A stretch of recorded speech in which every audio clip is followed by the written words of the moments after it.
Well, let me get started here by saying, let me apologize for taking so long to get another video put out.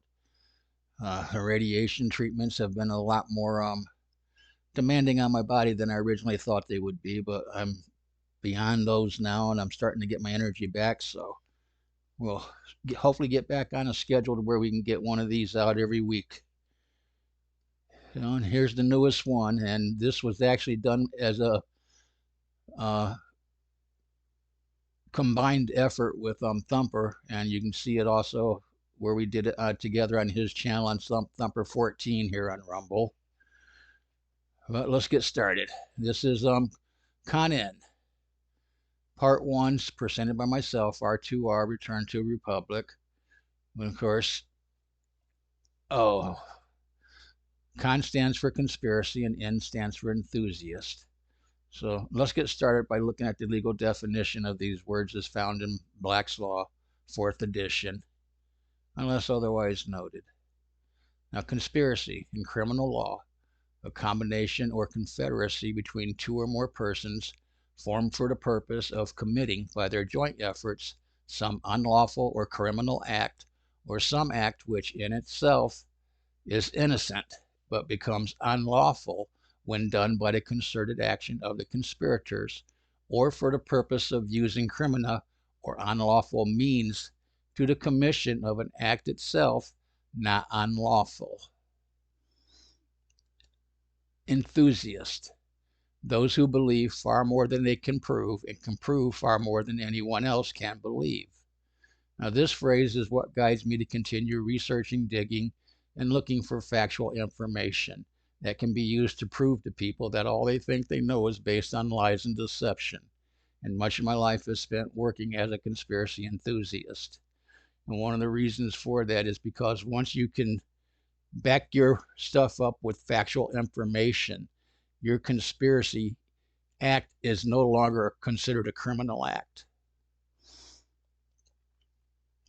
And it's my hope that as we go through these, that most of you will begin to see how everything we believe is based on lies and deception.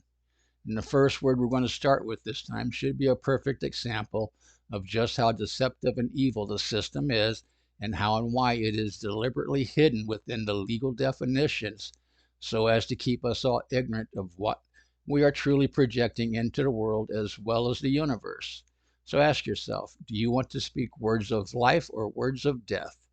I choose to speak, to the best of my current ability, words of life. Words have power and are the most powerful weapons we have to win the war against the evil that has control of the whole of our world. And here's some proof of this if you believe in the King James Bible. Proverbs 18:21. Death and life are in the power of the tongue, and they that love it shall eat the fruit thereof. Mark 11:21.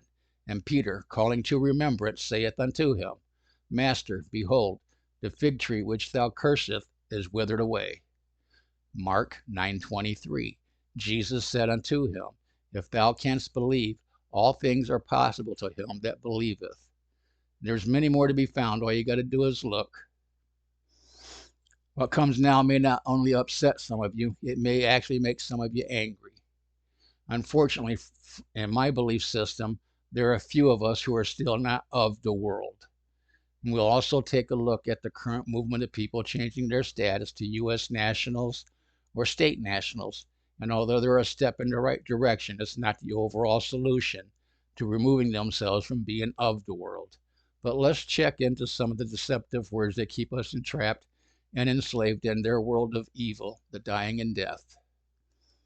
Let's start with, in my opinion, the most deceptive and corruptive words ever used to keep us entrapped and enslaved.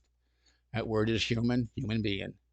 Now, although the legal definition can no longer be found in Black's Law, you can still get a real good idea of what it's pertaining to by looking at the Merriam-Webster dictionary. Merriam-Webster says human, as a noun, is a bipedal primate mammal, Homo sapiens, a person, a man, usually plural, a disease affecting both humans and animals, incomprehensible to us humans. Now, to tie it all together here, we'll need to look at the synonyms. But first, I actually found this from U.S. Legal, and here's a link that you can go in and look for yourself to verify this is what they're saying the legal definition is. And it says there are various definitions for a human being. Biologically, they're classified as hominids of a species Homo sapiens, which are a primate species of mammal with a highly developed brain. Humans have the highest brain to body mass ratio of all large animals. Now, if I go to Black's Law and look up animal, it says any animate being which is endowed with the power of voluntary motion, an animate being, not a human. There's a big contradiction. You've got a legal definition saying that we are animals, and then you've got a legal definition for animals saying that we are not humans. They are not humans. So just one of the ways they keep us confused. So here's some of the synonyms that was originally found within the legal definition: creature, devil, fish, man, person, soul, specimen, stiff, Wyatt, and here's a few others that you can't find anywhere anymore. Monster, born out of wedlock, deformed, bastard, and not just soul, but evil soul.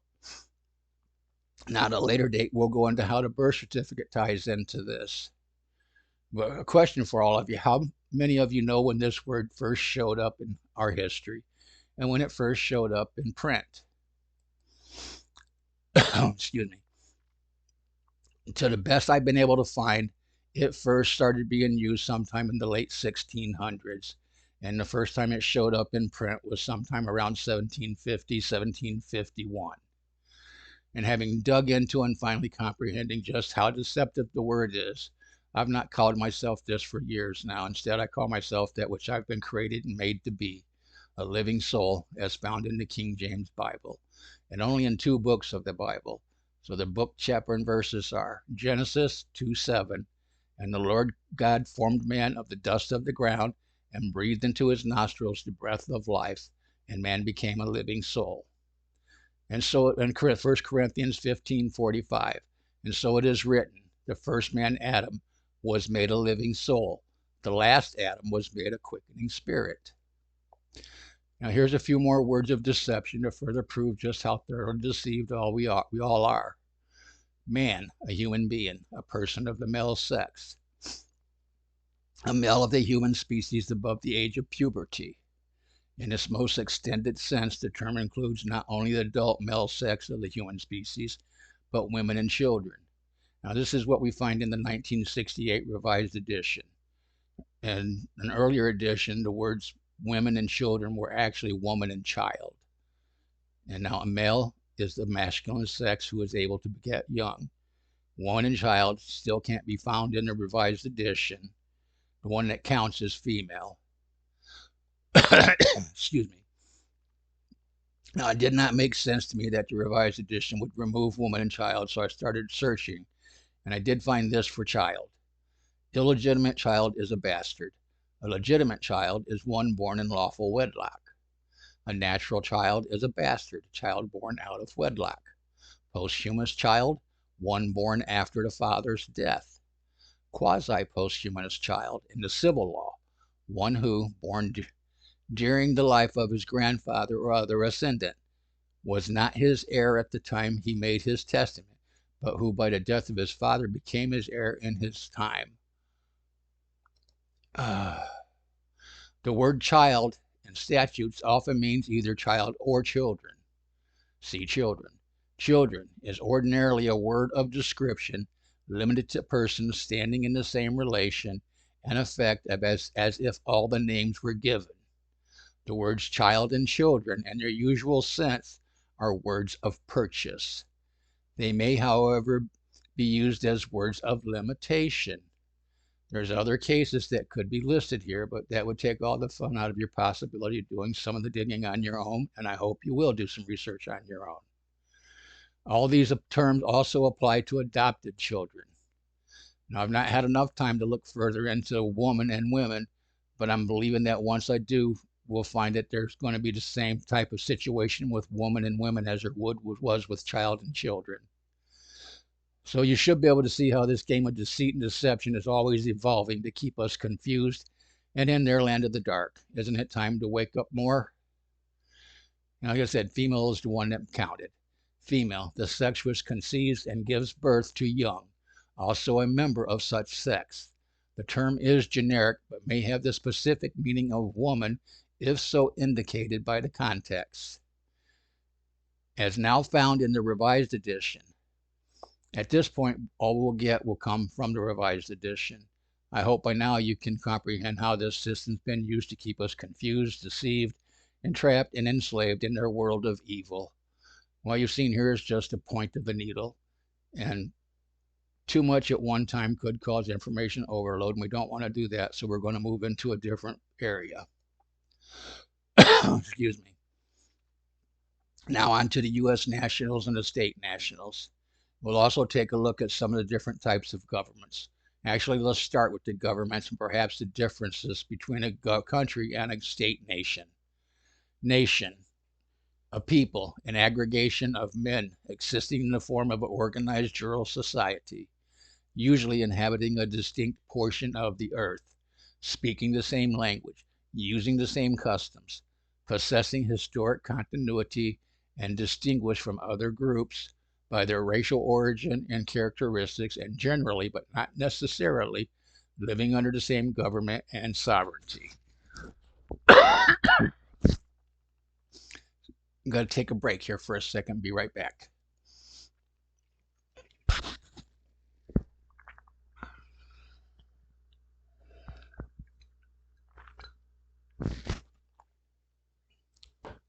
Thanks for being patient. I had to get a drink there. The constitution of a nation should be an organized rural society, both governing its own members by regular laws and defining and protecting their rights and respecting the rights and duties which attach to it as a constituent member of the family of nations. Now, this is from the work of Emmer de Vattel. The words nation and people are frequently used as synonyms, but there's a great difference between them. A nation is the aggregation of men speaking the same language, having the same customs, and endowed with certain moral qualities which distinguish them from other groups of a like nature. It would, from this definition of a nation, is destined to form only one state, and that it constitutes one indivisible whole. The nation is the moral body, independent of political revolutions, because it is constituted by inborn qualities which render it indissoluble. The state is the people organized into a political body. In American constitutional law, the word state is applied to the several members of the American Union, while the word nation is applied to the whole body of the people, embraced within the jurisdiction of the federal government. Okay, so a country, that portion of the Earth's surface occupied by an independent nation of people or the inhabitants of such territory. In its primary meaning, country signifies place. In a larger sense, the territory or dominions occupied by a community, or even waste and unpeopled sections or regions of the earth. But its metaphorical meaning is no less definite and well understood, and in common parlance in historical and geographical writings, in diplomacy, legislation, treaties, and international codes. The word is employed to denote the population, the nation, the state, or the government having possession and dominion over a territory. The word country is used in treaties made by the United States government, insofar as it applies to the United States, means the states of such country. Excuse me. National government, the government of a whole nation, as distinguished from that of a local or territorial division of the nation, and also as distinguished from that of a league or confederation. A national government is a government of the people of a single state or nation, united as a community by what is termed social compact, and possessing complete and perfect supremacy over persons and things, so far as they can be made lawful objects of civil government. A federal government is distinguished from a national government by it being the government of a community of independent and sovereign states united by compact. So, legal definition for federal government. the system of government administered in a state formed by the union or, or confederation of several independent or quasi-independent states. Also, the composite state so formed. In strict usage, there is a distinction between a confederation and a federal government.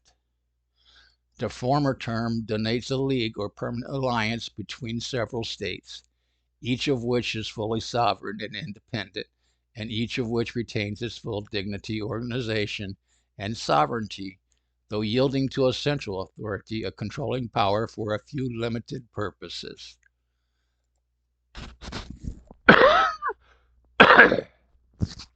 Give me a moment to get another drink here.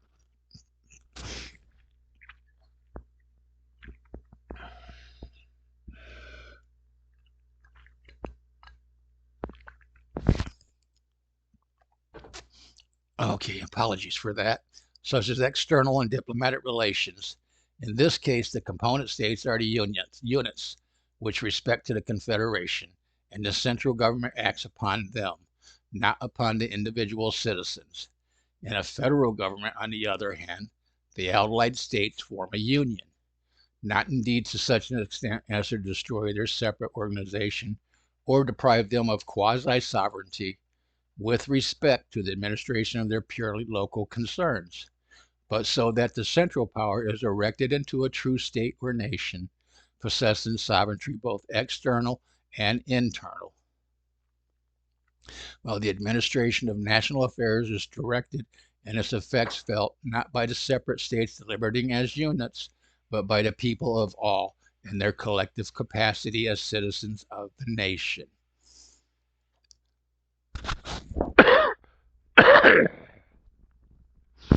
Apologies, my mouth's getting dry. The distinction is expressed by the German writers by the use of the two words Staatenbund and Bundesstaat, the former denoting a league or confederation of states, the latter a federal government or state formed by means of a league or confederation. Okay, and it's important to think about this, and this is my opinion, that the Supreme Court returning Roe versus Wade to the states, they've opened the door for we the people to use their legal system to our advantage to take back our country and turn it into a real Republican government. Okay, so what is a republic? And this would also be for a constitutional republic, a commonwealth, that form of government in which the administration of affairs is open to all the citizens. In another sense, it signifies the state independently of its form of government.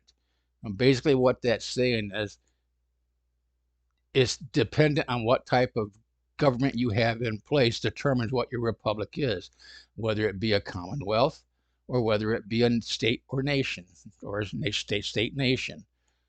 And based on the fact that we have a federal government, our republic, our constitutional republic, is in fact a state because it created a one nation state. But there is such thing as a republican government, and it's one in which the powers of sovereignty are vested in we the people and are exercised by we the people, either directly or through representatives chosen by we the people, to whom those powers are specially delegated. Okay. Time to take a look at the U.S. national and state national movements, and although both are a step in the right direction, neither actually free you from the world of deception, and both still keep you entrapped and enslaved to their system of being of the world.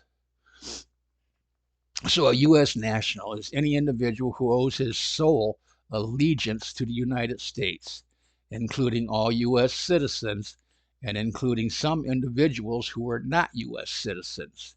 For tax purposes, the term U.S. national refers to individuals who were born in America Samoa or were born in the Commonwealth of the Northern Mariana Islands who have chosen to be U.S. nationals instead of U.S. citizens. See, no allegiance is owed to the state, nor can any be given. This is my opinion. Not U.S. citizen refers to non-resident aliens. Now, a state national, and the federal government does continue to recognize state national status, Title 8 of the United States Code. codifies the constitutionally recognized status under aliens and nationality. Title 8, Chapter 12, Section 1101 defines a national as a person owing permanent allegiance to a state. Basically, it means that one is foreign to the political system under the 14th Amendment. No allegiance is owed, but you can elect to give allegiance to the federal government. The U.S. Government Printing Office in Chapter 522, 523, page 93, lists the nouns and adjectives used for nationalities of the several states of the Union, i.e., Alabama, and Alaska, and Arizona, and California, and etc. And here's a link provided for all the states. Again, both are a step in the right direction. However, both also require that you still give allegiance, thereby keeping you trapped in their system of evil, deception, and corruption, still of the world, not in the world.